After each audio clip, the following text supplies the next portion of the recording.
नमस्कार दोस्तों, मेरा नाम रोहित उपाध्याय है। मुस्लिम चार चार बीवियां क्यों रखते हैं? हिंदू कहता है हम दो हमारे दो, मुस्लिम कहता है हम 5 हमारे 25। इस तरह के बहुत सारे बयान आप लोगों ने सुने होंगे और इन बातों पर यकीन भी कर लेते होंगे कि मुस्लिम वाकई 4 बीवियां रखते हैं।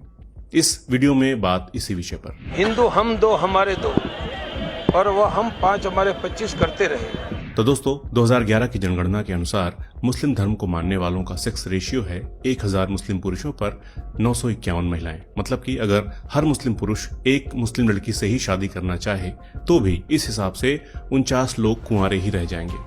कॉमन सेंस की बात है कि जब इतनी लड़कियां हैं ही नहीं तो 4 शादी कहां से करेगा आदमी। इसको लेकर रिसर्च भी हुई है कि किस धर्म के लोग सबसे ज्यादा बीवियां रखते हैं, और हैरानी की बात यह निकल कर आई थी कि मुस्लिमों से ज्यादा पत्नियां हिंदू रखते हैं। इससे पहले कि हम आगे बढ़ें, आपको बता देना चाहता हूं कि हो सकता है कि आईटी के व्हाट्सएप फॉरवर्ड्स पढ़कर आप अभी तक अपने मन में हम 5 हमारे 25 वाली धारणा बनाए हुए हों। इस धारणा के पीछे तर्क दिया जाता है कि कुरान में 4 बीवियां रखना जायज है। हो सकता है कि जायज हो, लेकिन कंपलसरी नहीं है, और जमीनी हकीकत तो बहुत ही अलग है।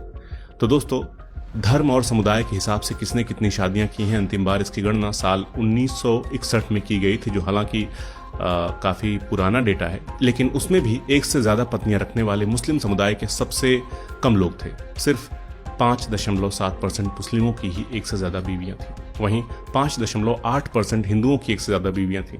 जैनों में 6.7% और बौद्धों में 7.9% लोगों ने 1 से ज्यादा शादियां की थी। सबसे ज्यादा प्रतिशत था आदिवासियों का। 15.25% आदिवासियों ने 1 से अधिक शादियां की थी। तो कहने का मतलब है कि हर धर्म में पॉलीगमी है, छिप कर ही सही, लेकिन बहुत ज्यादा किसी धर्म में भी नहीं है। इसके बाद फिर 1974 में सरकार ने एक और सर्वे कराया, मगर रिजल्ट जस का तस। इस बार 5.6% मुस्लिमों की ही 1 से ज्यादा बीवियां थी। वहीं हिंदुओं में 5.8% लोगों की 1 से ज्यादा बीवियां थी।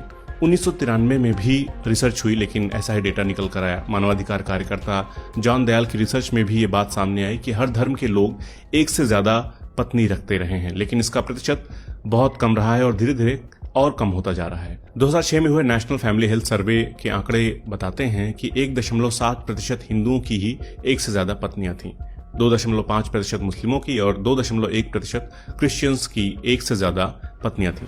पहली पत्नी से बच्चा या बेटा नहीं होना जैसी वजहों से लोग दूसरी शादियां करते हैं।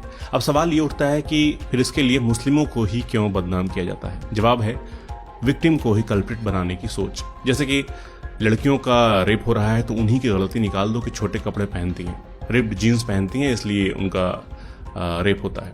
इसी तरह रोड एक्सीडेंट बढ़ रहे हैं तो लोगों की गलती है, फाइन बढ़ा दो। टूटी सड़कें, खराब ट्रैफिक लाइट, जहां तहां ब्रेकर, उससे मतलब नहीं है, बस फाइन बढ़ा दो।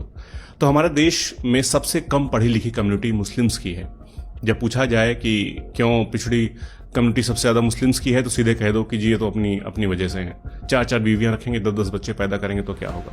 और तो और बीजेपी वाले यहां तक कह देते हैं कि देश इनकी वजह से ही आगे नहीं बढ़ पा रहा है, और हद ये है कि हम मान भी लेते हैं। एक बात और कुछ दोस्त पूछ लेते हैं कि यूनिफॉर्म सिविल कोड का विरोध क्यों करते हैं मुस्लिम्स? सवाल वाजिब है, करते हैं विरोध। यूनिफॉर्म सिविल कोड का पहला शब्द यूनिफॉर्म है, जिसका मतलब होता है समान, एक बराबर।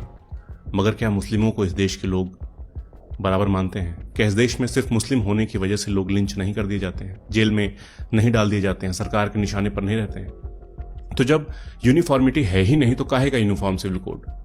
मान लीजिए कुछ गुंडे आपके परिवार वालों को पीटें, रोज गालियां दें, और फिर आपसे आकर कहें कि भाई ये कानून हम बना रहे हैं, इससे आपका भला होगा। तो क्या आप उन गुंडों की बात पर यकीन करेंगे?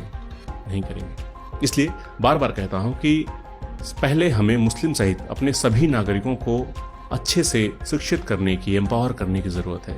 सुधार अपने आप होने लगेगा, कोई कोड या कानून बनाने की जरूरत ही नहीं होगी।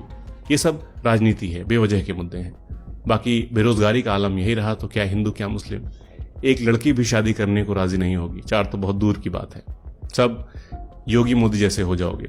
इसीलिए रोजगार मांगो, महंगाई पर सवाल करो, मोहब्बत करो, नफरत नहीं। नमस्कार।